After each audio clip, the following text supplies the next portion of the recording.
guys, time for another 3-minute office meeting. Today is June the 20th. I have a lot of stuff I want to talk about, so I'm going to jump right into it. So the first thing is we are building a new corporate website. Why are we doing that? Very simply, because our website got hacked about 5 weeks ago and they just wreaked havoc on it. So there's been a lot of issues with trying to get it stabilized. So rather than continue to fight this fight, we're just going to scrap the whole thing. We have probably one of the best web development companies I've ever seen in the process right now building us a brand new site. So look for the launch on that sometime in the next 30 days. And if you're from near our clients like, man, I went to your website, it was a little wonky. Yes, I know. Yes, we're dealing with it. Yes, we're working through it. The next thing I want to talk about is RESPA, because there's been a lot of situations lately that are causing us a little bit of grief. Not just us, but you need to understand something. RESPA's no joke. They are running around the country finding mortgage brokers, title companies, and more importantly, brokerages for RESPA violations. Now, what's an easy guideline to figure out what is and what is not a RESPA violation? Here it is. If somebody is giving something to you or doing something for you that you would ordinarily have to pay someone else to do, i.e. work on websites, print things for you, or just hand you envelopes of money in them, that is a RESPA violation. If you are sending them escrows or sending them mortgage business or sending them anything in return for any of these services, it's a RESPA violation. And it's up to, some of the fines they're levying could be 7 figures. So you gotta understand, if we were to get a fine here, simply Vegas, of $1 million because somebody is getting an envelope with some money in it for escrows, that implodes the whole company.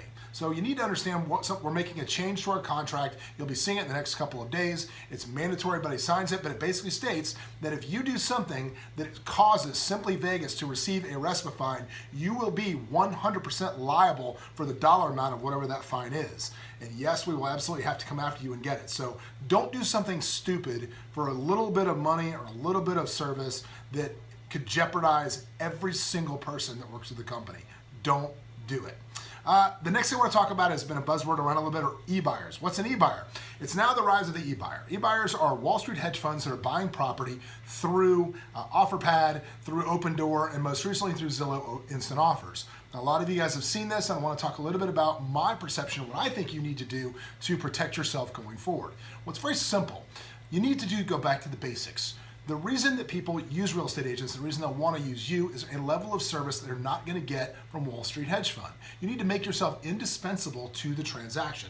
You need to do little things. You should be at every closing with your buyers holding their hands. You should deliver the keys every single time in person.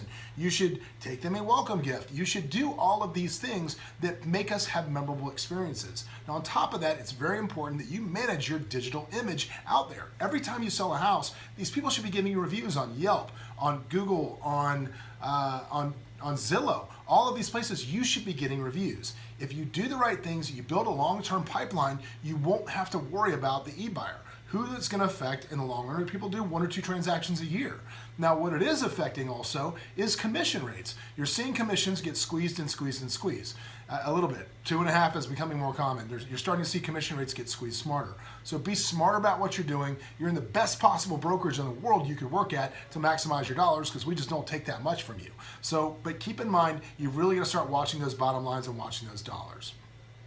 Next thing I want to talk about is we have a lot of new people to the company. Man, we've had a lot of growth in the last couple of months. So I want to make sure that all of you have gone through orientation. So this Friday at 9:30, I'm doing an orientation here at Green Valley. Now we're going to stream it live to the conference room at Summerlin, so those Summerlin agents don't have to drive all the way over to Green Valley to see me talk and read a booklet. We'll make sure that Nina's there to provide them for you, and we'll go through everything. If you have questions, I will be on speakerphone, so you'll be able to ask questions as we go along as well. You won't feel like you're over there, but I don't want to have you drive in 100 whatever million degrees it's going to be on Friday all the way over to Green Valley just to hear me chat a little bit. So 9:30 this morning, you'll be getting a call if you're brand new from either Robin or from Nina to make sure you know about that and set that up and get that moving.